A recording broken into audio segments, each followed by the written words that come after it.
அனைவருக்கும் இனிய காலை வணக்கம். எல்லாம் எப்படி இருக்கிறீங்க? காலையில் கம்மிட்டு இருக்கிறியா? ஏன்னா அண்ணன் கோவப்படுறார். ஏன்னா நேற்று ஞாயிற்றுக்கிழமை வீட்டுக்காரமாக கூப்பிட்ருக்கும் போல சோத்துக்கு வாங்கிட்டு வா அப்படின்னு. இவர் தான் இங்கே படுத்துக்கிட்டார். இவர் தான் பெரிய மெக்கானிக்காச்சே. அதனால் அக்கா காலையில் ஏற்றுன்னு ஏற்றி விட்டுருப்பாங்க போல. பாவம் மூஞ்சி எப்படி வாடி போய் இருக்குன்னு பாருங்க.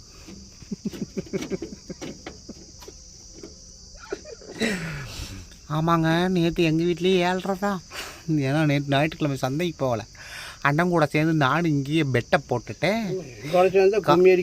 ஆமாம், காலையில் பார்த்தா வீட்டுக்காரிக்கு பார்த்தா பணம் நொங்கு மாட்டத்தா சோடும் மூஞ்சி இருக்குது. எப்படி சமாளிக்கிறதுன்று தெரியவில்லை. சரிங்களா மக்களே, எல்லா பேரையும் ஞாயிற்றுக்கிழமை முடிஞ்சு திங்கக்கிழமையாச்சு எல்லா பேரும் வேலைக்கு போங்க. வீட்டில் இருந்தீங்கன்னா பணங்காயை விட்டு எரிஞ்சிருவாங்க. வெயில் அடிக்குதுன்னு லீவு போட்டுடலாம்னு நீங்கள் எல்லாம் பிளான் பண்ணியிருப்பீங்க. பண்ணக்கூடாது, சரிங்களா? திங்கக்கிழமை வேலைக்கு போய்த்து ஆகணும். இல்லாட்டி சாயந்தரம் கரண்டி வெட்டு இருக்குது மக்களே. ஒழுங்காக எல்லாம் வேலைக்கு கிளம்பி போங்க, சரியா? எங்கள் அண்ணன் இன்னைக்கு எப்படி போய் சமாளிக்க போகிறாரு. கூடவே இருந்து காப்பாற்று சொரிமுத்து ஐயனாரே.